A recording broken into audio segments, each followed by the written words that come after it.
Hey everyone, इस video के अंदर मोस्ट एक्सपेक्टेड एमसीक्यूज यहाँ पर हम डिस्कस करेंगे ज्योग्राफी के। तो यहाँ पर पार्ट 1 में ऑलरेडी अपलोड कर चुका हूँ एमसीक्यूज को लेकर।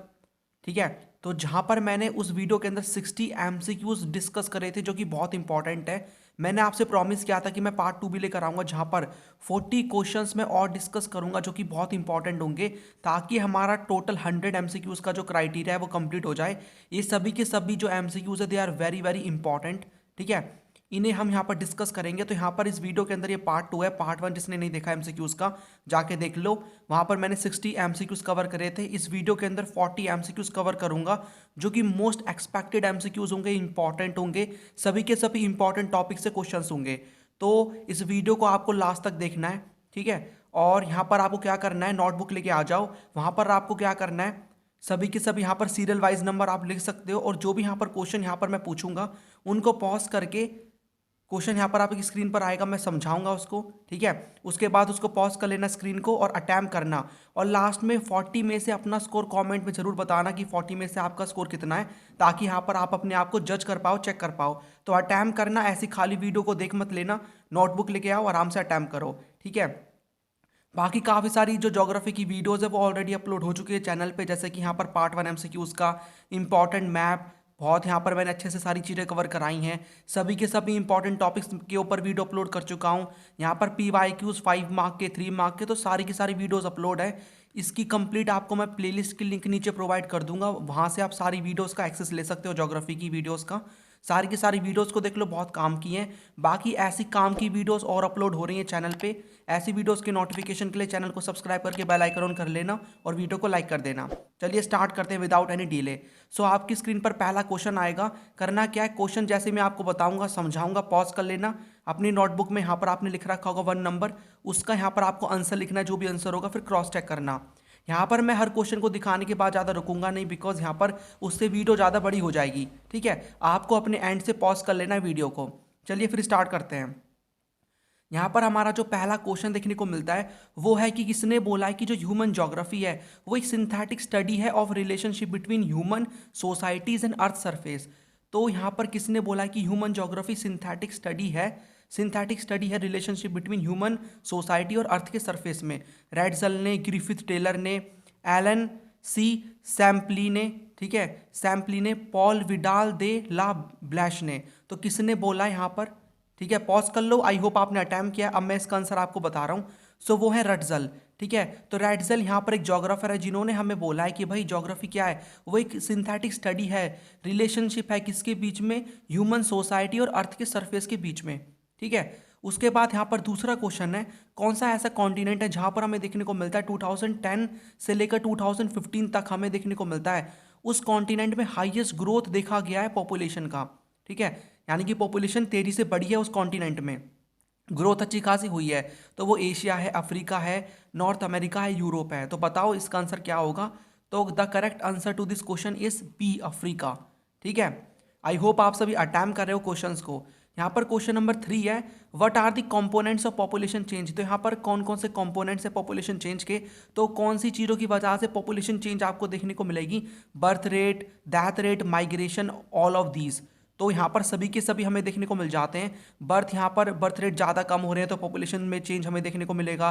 डेथ रेट में भी ऐसा ही होता है, माइग्रेशन में लोग जा रहे हैं या फिर आ रहे हैं तो पॉपुलेशन में हमें चेंज देखने को मिलता है। इसलिए सारे हमें देखने को मिल जाएंगे, कॉम्पोनेंट है पॉपुलेशन चेंज के। ठीक है, उसके बाद यहाँ पर हमारा क्वेश्चन नंबर 4 क्या कहता है, which of the following is the criterion use to measure human development. तो इनमें से कौन सा क्राइटेरिया है जिसके थ्रू हम मेजर कर सकते हैं ह्यूमन डेवलपमेंट को? तो एजुकेशन, हेल्थ, या फिर ए एंड बी दोनों, या फिर नन ऑफ द अबोव। तो क्या होगा इसका आंसर? तो द करेक्ट आंसर होगा वो होगा C, both A and B, education, health. ठीक है, एजुकेशन में किस तरीके से यहाँ पर ग्रोस एनरोलमेंट रेशियो है लोगों का, हेल्थ में हम यहाँ पर बता सकते हैं लाइफ एक्सपेक्टेंसी क्या है। ठीक है, तो ये दोनों हम मेजर बोल सकते हैं ह्यूमन डेवलप, मतलब ये क्राइटेरिया है दोनों के दोनों ह्यूमन डेवलपमेंट को मेजर करने के लिए। तो इसका आंसर सी होगा।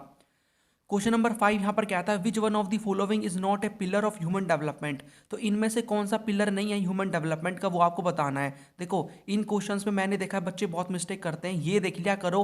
क्या पूछा है? नोट बोला है, नोट कौन सा नहीं है पिलर ह्यूमन डेवलपमेंट का? तो इक्विटी, सस्टेनेबिलिटी, वेलफेयर, प्रोडक्टिविटी। तो इनमें से कौन सा हमें देखने को नहीं मिलेगा पिलर, तो वो है वेलफेयर। ठीक है, यहाँ पर क्या है, वेलफेयर। उसके बाद यहाँ पर हमें एक और पिलर देखने को मिल जाता है, आपकी बुक में दे रखा है एम्पावरमेंट। ठीक है, एम्पावरमेंट। देखो यहाँ पर मैं एमसीक्यूज कवर कराऊंगा, आपको एमसीक्यूज को हर एंगल से देखना है। यहाँ पर आपको एक और चीज़ सीखने को मिली है कि भाई यहाँ पर हमें देखने को मिल जाते हैं 4 पिलर्स हैं ह्यूमन डेवलपमेंट के। तो खाली ये मत देख लेना मेरा आंसर सही है गलत है, इसका आंसर क्या होगा, आपको और भी चीज़ों पर फोकस करना है। साथ में यहाँ पर मैं एक्स्ट्रा इन्फॉर्मेशन तो आपको बताता रहूँगा, ठीक है, जिनसे और क्वेश्चन यहाँ पर बन सकता है, तो there is no need to worry. Question number 6 यहाँ पर है, which one type of agriculture, जिसको हम बोलते हैं स्लैश एंड बर्न एग्रीकल्चर। तो इनमें से कौन सा है जिसको हम स्लैश एंड बर्न एग्रीकल्चर भी कहते हैं, तो extensive subsistence agriculture, primitive subsistence agriculture, extensive commercial green agriculture, या फिर कल्टीवेशन, मिक्स्ड फार्मिंग। तो इसका जो करेक्ट आंसर होगा वो होगा प्रीमिटिव सब्सिस्टेंस एग्रीकल्चर। और इस प्रीमिटिव सब्सिस्टेंस एग्रीकल्चर को हम शिफ्टिंग कल्टीवेशन भी बोलते हैं, शिफ्टिंग कल्टीवेशन भी बोलते हैं। ठीक है, इसमें क्या होता है, एक प्लेस में यहाँ पर कोई भी यहाँ पर वेजिटेशन है, फॉरेस्ट वगैरह है, उसको वो जला देते हैं और उसकी राख को उसमें सॉइल में एक तरीके से मिला देते हैं ताकि फर्टिलिटी आ जाए सॉइल की। उसके बाद वहाँ पर वो क्या करेंगे, एग्रीकल्चर करेंगे। जब उन्हें लगता है कि भाई यहाँ की जो फर्टिलिटी है सॉइल की वो बेकार हो चुकी है, तो वो नई जगह पे जाएंगे और सेम प्रोसीजर को यहाँ पर फॉलो करेंगे। तो वो शिफ्ट करते रहते हैं, एक जगह यहाँ पर सेटल्ड कल्टीवेशन नहीं करते। तो यही होता है स्लैश एंड बर्न एग्रीकल्चर, जिसको हम शिफ्टिंग कल्टीवेशन भी कहते हैं और जिसको प्रीमिटिव सब्सिस्टेंस एग्रीकल्चर के नाम से भी जाना जाता है। और इसके अलग अलग नेम हैं, जैसे कि यहाँ पर आप बोल सकते हो कि झूमिंग। ठीक है, ये अभी इसके ऊपर क्वेश्चन भी आएगा, झूमिंग, यहाँ पर स्पेलिंग मिस्टेक हो गई। ठीक है, इसको हम झूमिंग कल्टीवेशन कहते हैं, मतलब हर जगह पे इसको अलग अलग नाम से जाना जाता है। तो यहाँ पर झूमिंग, ठीक है, झूमिंग यहाँ पर हम कहाँ पर बोलते हैं, ये बोलते हैं नॉर्थ ईस्टर्न स्टेट जो इंडिया के, वहाँ पर इंडिया के अंदर हम बोलते हैं उसको। यहाँ पर मिल्पा भी बोलते हैं। मिल्पा कहाँ पर बोला जाता है, ये बोला जाता है सेंट्रल अमेरिका में। ठीक है, सेंट्रल अमेरिका में या एंड मैक्सिको के अंदर। एक और इसका नाम देखने को मिल जाता है लदांग। ठीक है, मुझे याद है पिछली वीडियो के अंदर मैंने ये कवर कराया था लदांग। ठीक है, इसको बोला जाता है इंडोनेशिया के अंदर एंड यहाँ पर मलेशिया के अंदर। ठीक है, तो ये आपको एक्स्ट्रा इन्फॉर्मेशन है, इसको लर्न कर लेना। नेक्स्ट यहाँ पर हमारा देखने को मिल जाता है क्वेश्चन नंबर 7, क्या है, आइडेंटिफाई करना है कौन सी एक्टिविटी जो कि डायरेक्टली किससे कनेक्ट होती है, एनवायरमेंट से। सेकेंडरी एक्टिविटी है वो प्राइमरी है, टर्शरी है, क्वाटरनरी है। Very simple question, common sense लगाओ। प्राइमरी एक्टिविटीज नेचर पे डिपेंड होते हैं ना इसमें हम, तो डायरेक्टली रिलेटेड है एनवायरमेंट से। क्वेश्चन नंबर 8 है, कंसिडर करनी है स्टेटमेंट और यहाँ पर बताना है कौन सा करेक्ट है। तो पहला यहाँ पर हमें देखने को मिलता है, gathering is the collection of plants and animal for food, shelter and clothing. ठीक है, it is mainly practice by primitive societies who live in harsh climatic conditions या फिर रीजन्स। तो देखो कंसिडर करनी है फॉलोइंग स्टेटमेंट और यहाँ पर हमें करेक्ट आंसर बताना है। ठीक है, कौन सी स्टेटमेंट सही है कौन सी गलत है, ऐसे करके बताना है। तो पहले हम यहाँ पर हर स्टेटमेंट को चेक करते हैं। तो पहली स्टेटमेंट बोलती है गैदरिंग का मतलब है कलेक्ट करना प्लांट और एनिमल को फूड के लिए, शेल्टर के लिए, क्लोथिंग के लिए। सही है स्टेटमेंट। दूसरी स्टेटमेंट है कि गैदरिंग वो प्रीमिटिव सोसाइटीज प्रैक्टिस करती हैं जो कि हर्ष क्लाइमेटिक कंडीशंस में या फिर रीजन्स में रहती हैं। हाई ऑल्टीट्यूड, लो लो लो हाई लैटिट्यूड और लो, यहाँ पर हमें देखने को मिल जाता है हाई एंड लो लैटिट्यूड। यहाँ पर जो रीजन्स हैं वहाँ पर हमें देखने को मिलते हैं जहाँ पर ये जो गैदरिंग है वो प्रैक्टिस की जाती है। तो दोनों की दोनों हमें देखने को मिल जाती हैं। तो हमारा जो 8 का आंसर होगा वो होगा C, both statement 1 and 2 are correct, दोनों करेक्ट हैं। ठीक है, क्वेश्चन नंबर 9 ये बताएगा आपने किस तरीके से, मैंने जो अभी आपको थोड़ी देर पहले एक्स्ट्रा इन्फॉर्मेशन दी है वो आपने अच्छे से सुनी है। तो इनमें से आपको बताना है कौन सा अदर नेम नहीं है किसका, स्लैश एंड बर्न एग्रीकल्चर का, झूमिंग, मिल्पा, लदांग, कोलखोज। तो क्या आंसर होगा, कोलखोज। अदर नेम नहीं है। झूमिंग हमने अभी पढ़ा है, मिल्पा पढ़ा है, लदांग भी पढ़ा है। कोलखोज क्या है, तो कोलखोज यहाँ पर हमें देखने को मिल जाता है ये कलेक्टिव फार्मिंग है।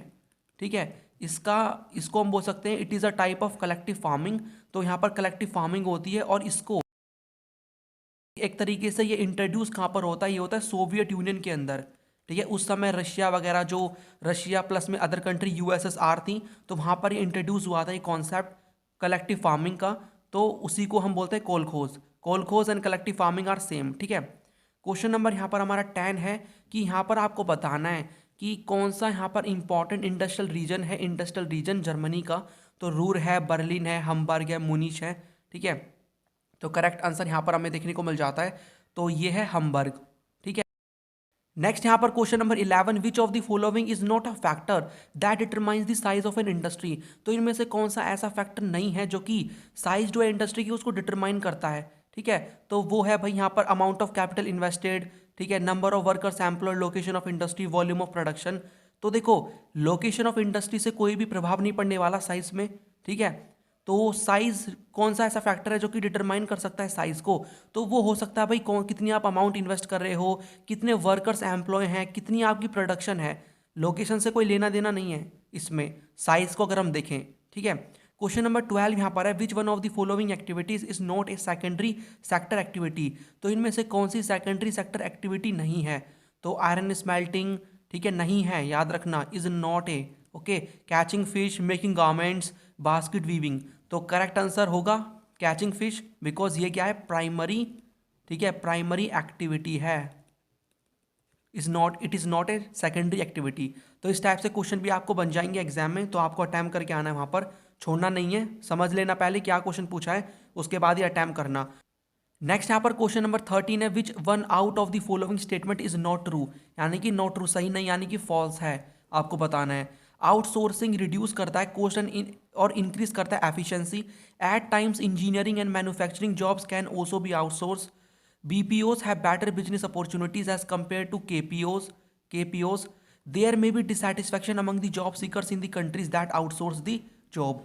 देखो इसको हम देखते हैं यहाँ पर, तो देखो इसमें हमें क्या देखने को मिल जाएगा अगर हम देखें, तो देखो आउटसोर्सिंग जो है वो क्या करता है, रिड्यूस करता है कॉस्ट को, ठीक है, और एफिशिएंसी बढ़ाता है, ये सही स्टेटमेंट है। हमें देखने को मिलता है कि इंजीनियरिंग और मैन्युफैक्चरिंग में यहाँ पर जो जॉब है उनको भी आउटसोर्स करा जा सकता है। यहाँ पर ये वाली स्टेटमेंट देखो, there may be dissatisfaction among the job seekers in the countries that outsource the job. तो यहाँ पर जो डिससेटिस्फैक्शन हमें देखने को मिलता है जॉब सीकर्स के बीच में, ठीक है, जो कि आउटसोर्स करते हैं जॉब को, ये भी सही है। देखो यहाँ पर हमें देखने को मिल जाता है, ये दे रखा है इस वाली स्टेटमेंट में, ये गलत है, सी। BPOs के अंदर अगर हम देखें तो यहाँ पर बेटर बिजनेस अपॉर्चुनिटीज़ होती हैं एज कम्पेयर टू KPOs। तो यहाँ पर बिजनेस प्रोसेसिंग आउटसोर्सिंग, ठीक है, और यहाँ पर ये कौन सी है, नॉलेज प्रोसेसिंग आउटसोर्सिंग। तो देखो ऐसा कुछ भी नहीं है, बल्कि जो KPOs होती हैं वो यहाँ पर और हमें एक्स्ट्रा बिजनेस अपॉर्चुनिटीज़ प्रोवाइड करती हैं एज कम्पेयर टू BPOs। ये उल्टा दे रखा है, इसलिए हमारी सी स्टेटमेंट इनकरेक्ट है। ठीक है, और KPOs क्या होती है, KPO का मतलब यहाँ पर नॉलेज प्रोसेसिंग आउटसोर्सिंग, यहाँ पर हाईली स्किल्ड वर्कर्स एम्प्लॉय होते हैं। एग्जाम्पल अगर मैं बोलूँ तो रिसर्च एंड डेवलपमेंट हो रहा है, लीगल प्रोफेशन है, या फिर बैंकिंग सेक्टर आप बोल सकते हो। तो जहाँ पर यहाँ पर कई सारे हमें जो नॉलेज है उसकी रिक्वायरमेंट पड़ती है, उसको हम बोल सकते हैं KPOs। तो यहाँ पर बेटर बिजनेस अपॉर्चुनिटीज KPOs में मिलती हैं, ठीक है, as compare to BPOs। Okay, अब यहाँ पर हमारा नेक्स्ट क्वेश्चन है, तो इसका आंसर सी हो जाएगा, इनकरेक्ट। क्वेश्चन नंबर यहाँ पर हमारा जो है 14 है, which one of the following activities, जो कि रिलेटेड है to the quaternary sector. So quaternary sector कौन सा सेक्टर होता है जहाँ पर हमें देखने को मिलता है स्पेशलाइज नॉलेज हमें चाहिए होती है, ठीक है, रिसर्च एंड डेवलपमेंट वहाँ पर होता है, तो वो क्वाटरनरी सेक्टर होता है। तो manufacturing, computers, paper and raw pulp production, university teaching, printing activities. तो इनमें से कौन सा रिलेटेड है टू द क्वाटरनरी सेक्टर। तो देखो यहाँ पर मैन्युफैक्चरिंग कंप्यूटर्स ये किस में आ जाएगा, तो मैन्युफैक्चरिंग कंप्यूटर हम बोल सकते हैं ये हमारा सेकेंडरी में आ जाएगा, ठीक है, सेकेंडरी में आ जाएगा। पेपर एंड यहाँ पर raw pulp production primary activity के अंदर आएगा। यहाँ पर प्रिंटिंग एक्टिविटी आप यहाँ पर बोल सकते हो, इसको हम कंसिडर कर सकते हैं secondary as well as tertiary दोनों में। यूनिवर्सिटी टीचिंग ऐसा है जहाँ पर आपको स्पेशलाइज नॉलेज चाहिए, रिसर्च एंड डेवलपमेंट लगती है, तो इसका आंसर सी होगा, it is an example of quaternary activity. ठीक है, क्वेश्चन नंबर 15 बोलता है, which mode of transport is ideally suited to transport a large volume of bulky goods over long distance. कौन सा ऐसा यहाँ पर ट्रांसपोर्ट है जिसको हम यूज़ करके बड़े बड़े बल्क में जो गुड्स हैं उनको यहाँ पर लॉन्ग डिस्टेंस में ट्रांसपोर्ट कर सकते हैं। Railways, roadways, waterways, pipelines. आपने अगर ये चैप्टर भी नहीं पढ़ा ना सर, आप खुद से यहाँ पर दिमाग लगाओ, क्या हो सकता है, रेलवेज का आंसर होगा ऑब्वियसली रेलवे। ठीक है, उसको लार्ज जो बल्कि यहाँ पर बड़े बड़े गुड्स होते हैं, लॉन्ग डिस्टेंस पे जाना है, उसको ट्रांसपोर्ट करने के लिए यूज़ किया जाता है। ठीक है, और अगर चीपर के ऊपर आता है, चीप कौन सा पड़ता है, तो वाटर पे पड़ता है। ठीक है, cheap mode of transport. Question number 16 यहाँ पर है, name the transcontinental railway जो कि कंस्ट्रक्ट की गई 1886 के अंदर from the Pacific coast to the Atlantic coast. कौन सी है वो transcontinental railway, Panama canal railway, Canadian Pacific railway, Union Pacific railway, Australian transcontinental railway. तो ये है कैनेडियन पैसिफिक रेलवे, जिसको हम ट्रांस कैनेडियन रेलवे भी कहते हैं, तो यहाँ पर हमें कनाडा देखने को मिल जाता है। इसको 1886 के अंदर कंस्ट्रक्ट किया गया और यहाँ पर ये पैसिफिक ओशन है इस साइड, कनाडा के इस साइड, ठीक है, वेस्ट साइड, और कनाडा के ईस्ट साइड अगर हम देखें यहाँ पर अटलांटिक ओशन है। तो यहाँ पर यही बोला हुआ है कि इसको from Pacific coast to the Atlantic coast हमें देखने को मिलता है क्या, ये कैनेडियन पैसिफिक रेलवे, ठीक है। क्वेश्चन नंबर 17 है, which of these trade blocs has India as an associate member. तो इनमें से कौन से ट्रेड ब्लॉक का इंडिया एक एसोसिएट मेंबर है? ASEAN, SAFTA, OPEC, OECD। क्या इसका करेक्ट आंसर होगा? तो इसका जो करेक्ट आंसर होगा वो होगा B, South Asian free trade agreement, ठीक है। ये ट्रेड ब्लॉक है, इसका हमें इंडिया मेंबर देखने को मिलता है। बाकी इंडिया किसी का मेंबर और इनमें से नहीं है जो भी ऑर्गेनाइजेशन दे रखी हैं, ठीक है। क्वेश्चन नंबर 18 यहाँ पर क्या है, एसोसिएट मेंबर नहीं है इन सभी का, बाकी का सैफ्टा का है, ठीक है। क्वेश्चन नंबर 18 बोलता है which of the following is an aspect of international trade. तो इनमें से हमें कौन सा देखने को मिल जाता है? एस्पेक्ट है इंटरनेशनल ट्रेड का। तो volume of goods, direction of trade, composition of trade, या फिर सभी के सभी। तो अटैम्प्ट कर लो इसको। इसका आंसर होगा डी, सभी के सभी यहाँ पर हमें देखने को मिल जाते हैं, एस्पेक्ट है इंटरनेशनल ट्रेड के, ठीक है। यहाँ पर वॉल्यूम ऑफ ट्रेड क्या है, डायरेक्शन ऑफ ट्रेड, ठीक है, किस तरीके से होती हैं चीज़ें, कंपोजिशन ऑफ ट्रेड क्या है, तो ये हमें सारी चीज़ें देखने को मिल जाती हैं, सारे के सारे एस्पेक्ट है इंटरनेशनल ट्रेड के। नेक्स्ट यहाँ पर question number 19, which state in India has the highest population as per the 2011 census. तो 2011 के सेंसस के अकॉर्डिंग हाईएस्ट पॉपुलेशन कौन से स्टेट में देखने को मिल जाती है? जिसने नहीं पढ़ा वो भी आराम से इसका आंसर बता सकता है। यूपी, बिहार, देखो यूपी के बाद बिहार याद आ रहा है, पंजाब है ये, ठीक है, वेस्ट बंगाल, हिमाचल प्रदेश। तो इसका आंसर होगा ए, उत्तर प्रदेश, ठीक है। Question number 20, which of the following is a mining town. इनमें से कौन सा माइनिंग टाउन है? तो टाउन्स करके आपको मिल जाएगा यहाँ पर टॉपिक, ये इंपॉर्टेंट है, एंशिएंट, मेडिवल, मॉडर्न टाउन करके। तो इनमें से कौन सा माइनिंग टाउन है? झरिया, सतना, श्रीनगर, अलीगढ़। तो झरिया जो कि झारखंड में लोकेटेड है, ठीक है, ये एक माइनिंग टाउन है। क्वेश्चन नंबर 21 क्या आता है, one of the following is not a land use category, identify it. इनमें से लैंड यूज कैटेगरी, इनमें से कोई एक लैंड यूज कैटेगरी नहीं है, कौन सा है वो? तो नेट्स ऑन एरिया हमने पढ़ा है, फैलो लैंड पढ़ा है, कल्चरलेबल, ठीक है, कल्चरलेबल वेस्टलैंड हमने पढ़ा है, मार्जिनल लैंड करके हमने कुछ नहीं पढ़ा, तो सी इसका आंसर होगा, ठीक है। Marginal land is not a land use category. Next यहाँ पर हमारा क्वेश्चन नंबर 22 है, why has area under forest increase in the last 4 decades. तो यहाँ पर हमें पिछले 40 साल में जो एरिया है अंडर फॉरेस्ट वो थोड़ा बढ़ता हुआ देखने को मिल जाता है। उसके पीछे का रीज़न क्या है? अफॉरेस्टेशन हो रहा है, या फिर आप बोल सकते हो increase community forest land increase हो रहा है नोटिफाइड एरिया में, जो कि अलॉट किया जाता है for forest growth, better people का पार्टिसिपेशन हो रहा है फॉरेस्ट मैनेजमेंट में। तो क्या इसका आंसर होगा? मुझे पता है इस क्वेश्चन को मैक्सिमम लोग गलत कर सकते हैं। देखो इसका आंसर सी होगा, क्योंकि यहाँ पर जो नोटिफाइड एरिया है जो कि अलॉटेड है फॉरेस्ट ग्रोथ के लिए, उसमें यहाँ पर हमें बढ़ोतरी देखने को मिल रही है, जिसकी वजह से जो फॉरेस्ट है वो इंक्रीज हो रहा है लास्ट 40 डिकेड्स में, मतलब 4 डिकेड्स में 40 ईयर्स के अंदर, ठीक है। तो इसका आंसर सी होगा। यही एक रीज़न हम बोल सकते हैं, one of the main reason behind the increase in the forest region, ठीक है। तो यहाँ पर हमें देखने को मिल जाएगा सी हमारा आंसर होगा। Question number 23, which of these is the main type of land degradation in irrigated areas. तो इरीगेटेड एरियाज के अंदर इनमें से कौन सा लैंड डिग्रेडेशन होता है? तो siltation of land, gully erosion, salinisation of soil, wind erosion, ठीक है। तो देखो इरीगेटेड फील्ड्स में क्या होता है, जो केमिकल फर्टिलाइजर्स वगैरह होते हैं, ठीक है, वो हमें देखने को मिल जाते हैं। उनकी वजह से क्या होता है, जो लैंड है वो बहुत ज़्यादा सॉल्टेड हो जाती है, खारा बन जाता है। तो हमें जो वो लैंड देखने को मिलता है वो, और जो सॉइल होती है वो खारा, ठीक है, सलाइन बन जाती है। तो इसलिए यहाँ पर क्या होता है, सैलिनाइजेशन हो जाता है किसका? सॉइल्स का। तो इसका आंसर सी होगा, ठीक है। और उसी को हम बोल सकते हैं वो वन ऑफ द पार्ट है लैंड डिग्रेडेशन का, जिसकी वजह से यहाँ पर जो सॉइल है वो बेकार हो जाती है और लैंड डिग्रेड होने लग जाता है, ठीक है। Question number 24, which of the following non metallic mineral. कौन सा नॉन मेटालिक मिनरल जिसको यूज़ किया जाता है इलेक्ट्रिकल और इलेक्ट्रॉनिक डिवाइसेस में, इलेक्ट्रॉनिक इंडस्ट्रीज के अंदर? तो वो बॉक्साइट है, कॉपर है, मीका है, मैंगनीज है। देखो बॉक्साइट, कॉपर, मैंगनीज ये सारे के सारे मेटल्स हैं, ठीक है, मेटल्स हैं। और हमें यहाँ पर क्या पूछा हुआ है, हमें यहाँ पर नॉन मेटलिक मिनरल पूछा है, तो मीका इसका आंसर होगा। जिसको इतना भी पता है कि मेटल नॉन मेटल कौन कौन से होते हैं, तो वो भी इसका आंसर कर सकता है, सी इसका आंसर होगा मीका। इसको यूज़ किया रहा था इलेक्ट्रिकल और इलेक्ट्रॉनिक इंडस्ट्रीज के अंदर, ठीक है। क्वेश्चन नंबर 25 यहाँ पर हमारा क्या है, question number 25, when was gas authority of India limited setup? तो गेल, ठीक है, GAIL, गेल। गेल कब सेटअप होता है? 1983 में, 1984 में, 1985 में, 1986 के अंदर। तो करेक्ट आंसर इसका बी होगा, 1984 के अंदर ये सेटअप होता है, ठीक है। तो इसकी फुल फॉर्म भी आपको याद रखनी है। सो gas authority of India limited इसकी फुल फॉर्म होगी, तो इसको याद रखना। नेक्स्ट यहाँ पर हमारा क्वेश्चन नंबर 26, कौन सा अदर नेम है इंदिरा गांधी कैनाल को किस नाम से जाना जाता था? So Gujarat canal, Rajasthan canal, Nehru canal या फिर बीकानेर, ठीक है, बीकानेर कैनॉल। सो इसका जो करेक्ट आंसर होगा वो होगा बी, राजस्थान कैनॉल, ठीक है। तो 26 का आंसर बी होगा। उसके बाद question number 27, regional planning relates to? तो रीजनल प्लानिंग किससे रिलेटेड है? क्या होता है रीजनल प्लानिंग के अंदर? तो area differences in the transportation network, development of rural areas, development of various sectors of economy, area specific approach of development. तो रीजनल प्लानिंग में क्या होते हैं, हम क्या करते हैं, एरिया स्पेसिफिक अप्रोच होता है डेवलपमेंट को लेकर कि भाई किसी पर्टिकुलर एरिया को हमें डेवलप करना है, तो वो रीजनल प्लानिंग है। रीजन एक पर्टिकुलर एरिया, एरिया स्पेसिफिक, नाम को भी देख के आप आंसर का पता लगा सकते हो, ठीक है।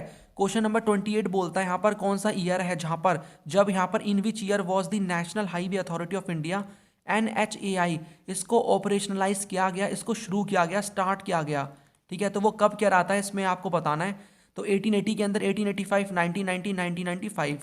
तो ये कुछ डेट से रिलेटेड क्वेश्चंस हैं। तो इसका जो करेक्ट आंसर है वो हमें देखने को मिल जाता है डी, 1995 के अंदर, ठीक है। उसके बाद यहाँ पर क्वेश्चन नंबर 29 है, which one of the following is the cause of acid rain? इनमें से कौन सा कॉज है, कारण है एसिड रेन का? Air pollution, water pollution, land pollution, noise pollution. तो simple acid rain, rain water, तो वाटर से रिलेटेड होगा, वाटर पोल्यूशन, ठीक है। तो देखो ज्योग्राफी में थोड़े कॉमन सेंस वाले क्वेश्चन आते हैं, आप चैप्टर को अच्छे से पढ़ लो, थोड़ा समझ लो, चीज़ें क्लियर हो जाएंगी। बाकी यहाँ पर मैं रिवीजन वाली वीडियो लेकर आऊँगा, ठीक है, उसके अंदर हम सारे इंपॉर्टेंट टॉपिक्स को रिवाइज कर लेंगे, तो वहाँ से भी आपकी चीज़ें क्लियर हो जाएंगी। तो आप उस वीडियो का वेट कर सकते हो, इसलिए बोल रहा हूँ चैनल को सब्सक्राइब नहीं किया तो करके बेल आइकन ऑन कर दो, काफ़ी काम की वीडियो चैनल पर लगातार अपलोड होंगी, ठीक है। आपको बहुत हेल्प पहुँचेगी आपके एग्जाम में। चलिए क्वेश्चन नंबर 30 यहाँ पर है, which one of the following problems is caused by air pollution? इनमें से कौन सी प्रॉब्लम एयर पोल्यूशन कॉज करता है? स्मोक, हेपेटाइटिस, डायरिया, और यहाँ पर हमें देखने को मिल जाता है ये जो नेक्स्ट है कोलेरा, ठीक है। तो इनमें से कौन सी यहाँ पर प्रॉब्लम होती है एयर पोल्यूशन से? तो सिंपल स्मोक होता है, ठीक है।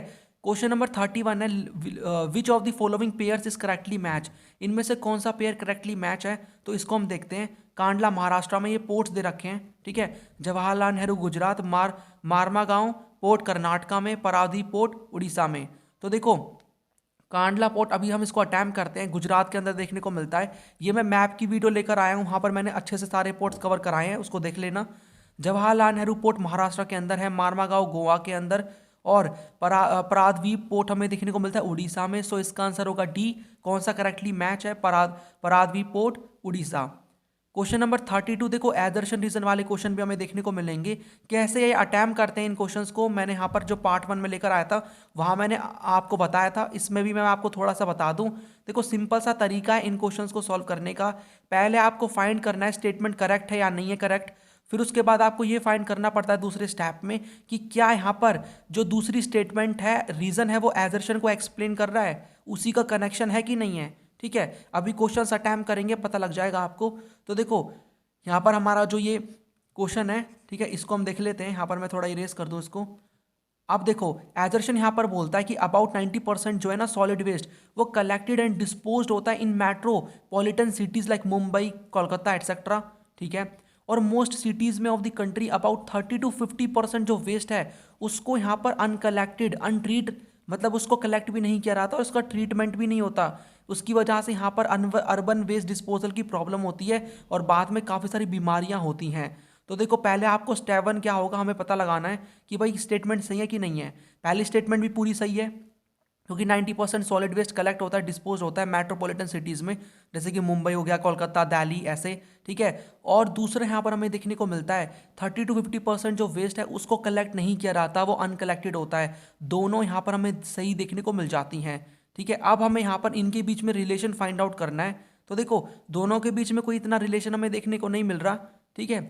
दोनों के बीच में इतना रिलेशन नहीं है, दोनों अपनी अपनी अलग अलग बातें बोल रहे हैं कि भाई 90% सॉलिड वेस्ट कलेक्ट हो रहा है और 30 to 50% को यहाँ पर जनरेट करते हैं, और जो जनरेट हो रहा है उसको अनकलेक्ट है, वो अनट्रीटेड है। तो इसका आंसर डी होगा। दोनों सही तो हैं बट रिलेटेड नहीं है एक दूसरे से, ठीक है, एक दूसरे से रिलेटेड नहीं है। मतलब एक तरीके से रीजन एक्सप्लेन नहीं कर रहा एजर्शन को, इसी इसकी मतलब एजर्शन की एक्सप्लेनेशन रीजन नहीं है, ठीक है।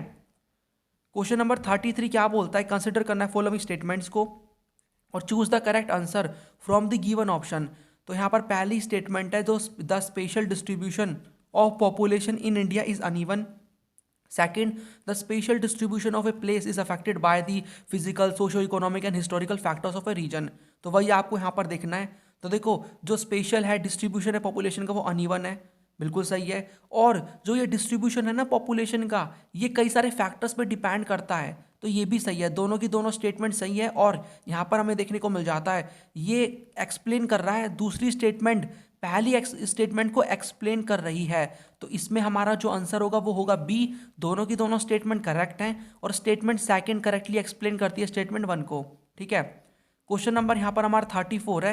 एजर्शन दे रखा है कि मैक्सिमम अमाउंट जो है वर्ल्ड का ट्रेड का वो होता है वाटर ट्रांसपोर्टेशन के थ्रू, क्योंकि यहाँ पर वाटर ट्रांसपोर्टेशन चीपर है than other modes of transportation.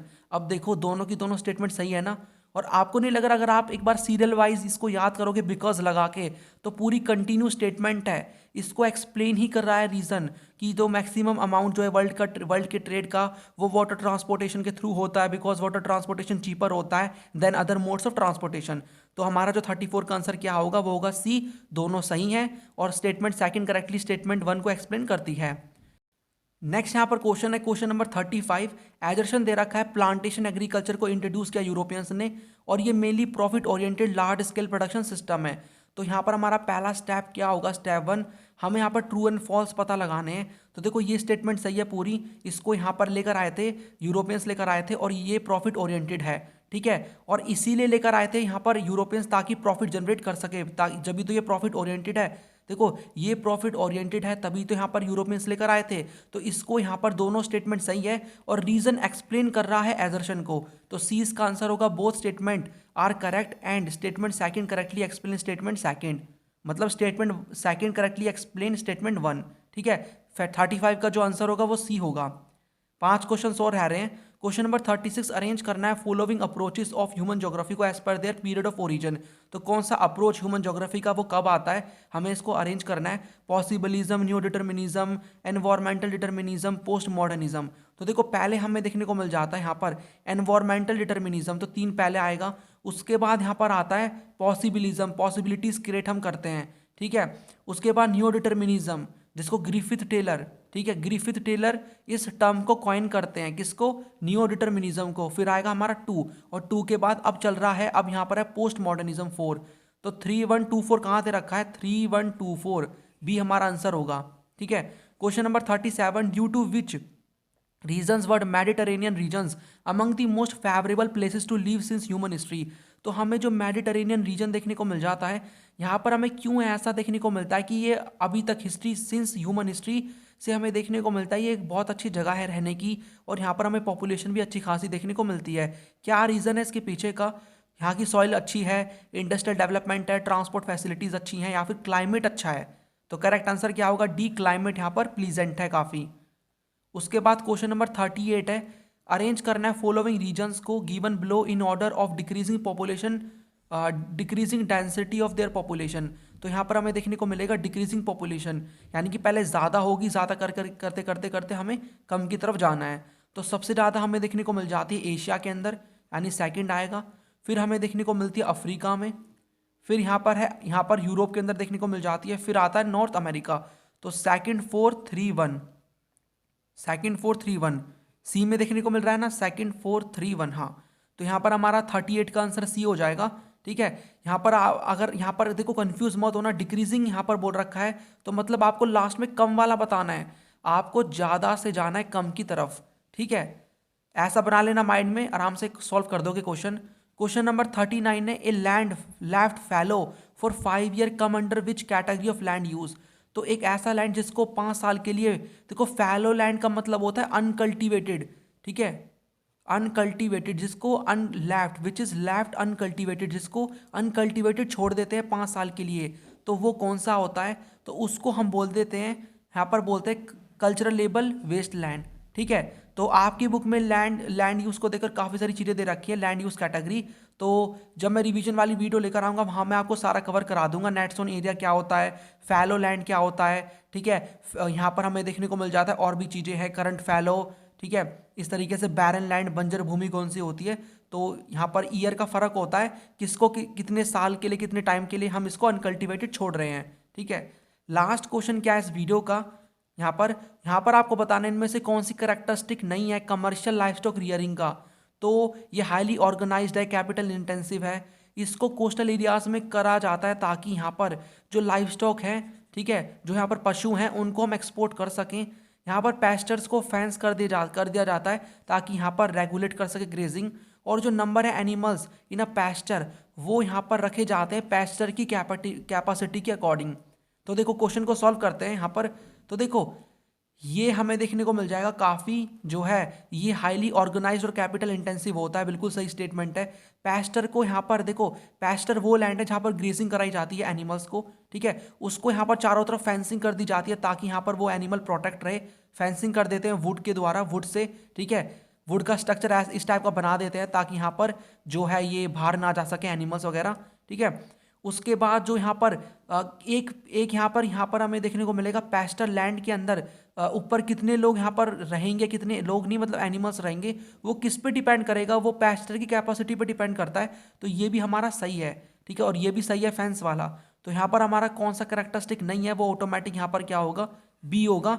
ठीक है, क्योंकि इसको कोस्टल एरिया पे प्रैक्टिस नहीं करा जाता, मतलब ये यहाँ पर क्या बोल रहे हैं, ये बोल रहे हैं कि इसको प्रैक्टिस किया जाता है कोस्टल एरियाज पे, ताकि यहाँ पर कोस्टल एरियाज मतलब नदी के किनारे वाला जो रीजन है, ताकि लाइफ स्टॉक को ईजिली से एक्सपोर्ट कर सके। ऐसा कुछ भी नहीं है।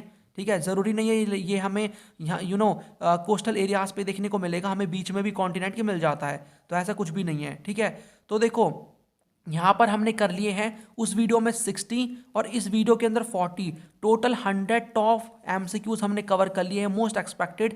यहाँ से देखो 100 क्वेश्चंस है, बट यहाँ पर मैंने और भी चीज़ें बताई हैं जिनसे क्वेश्चन बन सकता है। तो ये सारे के सारे इंपॉर्टेंट चीज़ें हैं, क्वेश्चन से कर लेना। यहाँ पर हमें 14 मार्क के देखने को मिल जाएंगे एमसीक्यूज। ठीक है, और 3 मार्क का एमसीक्यूज हमारा किस टाइप का आएगा, आपको पैराग्राफ मिल जाएगा देखने को, और उस पैराग्राफ के बेसिस पे 3 एमसीक्यू पूछेंगे, तो उसके आंसर तो आपको ऑटोमेटिक वहीं पर मिल जाएंगे। और एक आध क्वेश्चन के अगर आंसर नहीं भी मिलेंगे तो आपको जो यहाँ पर मैंने ये वीडियोस बनाई हैं यहाँ से आपको आंसर मिल जाएंगे। ठीक है, तो इस तरीके से पढ़ते रहो, चीज़ों को समझते रहो। बाकी जो भी मैंने आपको वीडियोस दिखाई थी वो सारी की सारी जो अपलोड हो चुकी हैं, ज्योग्राफी की प्लेलिस्ट नीचे प्रोवाइड कर दूंगा। सारी की सारी वीडियोस बहुत काम के, देख लो। ठीक है, आपको बहुत हेल्प पहुंचेगी एग्जाम में। बाकी किस टॉपिक पे आपको और वीडियो चाहिए, you can comment me, I will try to upload video on that topic. ठीक है, और बाकी यहाँ पर आपको कंप्लीट स्टडी मटेरियल चाहिए ज्योग्राफी का, जो कि पेड है, आप वो भी ले सकते हो। बाकी आप वीडियोस के थ्रू भी अपनी तैयारी कर सकते हो, उसका प्राइस 199 है। इस नंबर पे व्हाट्सअप करो, आपको मिल जाएगा। ठीक है, बाकी ऐसी वीडियो चैनल पे अपलोड होती रहेंगी। चैनल को सब्सक्राइब करके बेल आइकन ऑन कर देना, और यहाँ पर वीडियो को लाइक करके शेयर भी कर देना प्लेलिस्ट को, ताकि और भी स्टूडेंट्स को बेनिफिट हो इन वीडियोस का। चलिए फिर ऐसी एक इंपॉर्टेंट वीडियो में और मैं मिलूंगा आपको, जहाँ पर हम और भी इंपॉर्टेंट चीज़ों को डिस्कस करेंगे। सो ये है इस वीडियो का end. Thanks for watching and as always God bless you all.